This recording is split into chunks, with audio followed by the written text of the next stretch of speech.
En hij zei, ja, en ook mijn grootste uitdaging als minister van Financiën is het aantal langdurig zieken. En ik dacht, wacht, dit kan niet. De minister van Financiën die zegt dat langdurig zieken zijn grootste uitdaging is. Ik was van alles mee aan het inbeelden, maar nooit zo gedacht in dat. En dat was voor mij mijn ultieme tipping point van Anouk, wat ben je hier nog aan het doen? En als zelfs voor de minister van Financiën de grootste uitdaging onze langdurig zieken is, wie gaat er zorgen dat dat systeem terug gezond kan? Want ons systeem is ziek.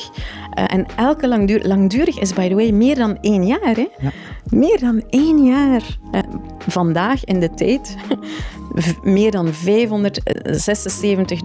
langdurig zieken. Dus dit toont aan dat wij collectief, ons systeem is ziek. Ja. En wij moeten terugbouwen, allemaal samen, aan een gezond systeem.